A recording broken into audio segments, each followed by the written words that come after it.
Hi, this is Kathy White, Realtor Advisor with Engel and Völkers in beautiful Whistler, BC. It's my pleasure today to be interviewing Jenn Brophy with Dominion Lending, Sea to Sky.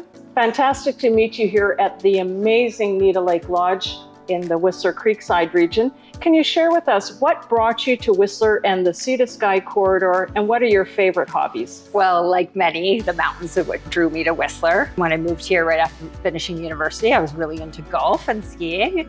And now I'm an avid biker and skier and love chasing my kids around the mountain. Jenn, maybe you could share with us, what are you seeing as mortgage trends for folks that are looking at buying their first home, a recreational property, a legacy home in our Sea to Sky corridor? Yeah, what we're seeing right now is a lot of first-time home buyers getting into the market. I do think it's a really good opportunity with more properties coming onto the market. Interest rates have stabilized. They're kind of in the neutral rate. We don't expect to see big shifts. Another big trend we've been seeing over the last couple of years and expect to continue to see is that the great generational pass down of wealth, with a lot of gifted down payments, parents helping their kids get into the market. In terms of the investment, we are seeing some uptick in phase 1 and phase 2 properties and some interest from non-residents. And then from a current homeowner perspective, we're seeing a lot of refinances. People really looking at what they can do to lower their monthly costs at that renewal time, especially right now in 2026. 2021 had record low interest rates. So they're coming out of those interest rates that were potentially in the 1% range to something in the 4 to mid 4% range. So just looking at the big picture and figuring out what works best for them. So Jenn, are you finding a trend with today's clients that are looking to secure a mortgage? Are they leaning more towards a fixed or a variable rate? That's a great question, Kathy.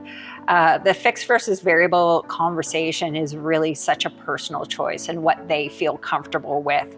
Right now, we are seeing lower interest rates for variable rates, so that can be attractive. It can also help first time any buyer qualify for more because of that lower interest rate. And then really comes down to peace of mind. So if a fixed rate is going to give you that security and help you sleep at night versus a variable rate that could fluctuate, if that's going to cause you stress, it may not be worth it. So again, just such a personal choice. Another thing to consider is what your long-term plans are for the property. If you do think there's an opportunity, you may want to refinance or move in the next few years, a variable rate could be a good option. Additionally, if you thought you'd be coming into funds and inheritance or maybe the use of a reverse mortgage from your parents to be able to make lump sum payments on your mortgage, a variable rate could also allow that flexibility to pay down your mortgage quite a bit faster. 2026-27, I understand, are two of the largest years of renewals in Canada. Are you finding that folks are coming to you early enough to have those conversations about refinancing? Yes, so again, so individual. We'll have some people call the week before their renewal date. Others, are ideally reaching out at least 120 days before, just because we're seeing rates fluctuate so much right now. We can hold a rate for 120 days. So if you reach out 2 weeks before that, we can watch the rates for that full 120 days and capture the best rate and product for the individual.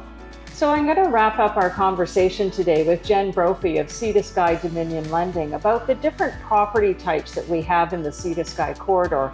Everything from a fantastic residential home to a recreational property that may be a phase 2 hotel style product, or it could be a phase 1 nightly rental covenant here in Whistler, all the way up to an acreage property up in the Pemberton Valley. When you see such a variety of property types, what is your thought process for those who are applying for all those different types of mortgage product?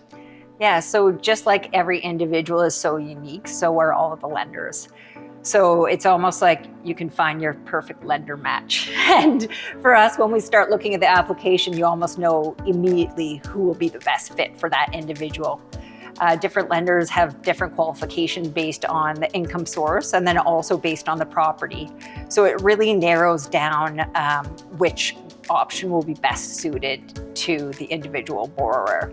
And we do have some lenders that will look specifically at Airbnb income, some lenders that don't really have an appetite for Airbnb properties. There are specific lenders for phase 2 condos that do meet a certain criteria. So every lender kind of has their specialty product, and it's my job to kind of match the borrower to the best lender for them. That's a great summary. Thank you so much.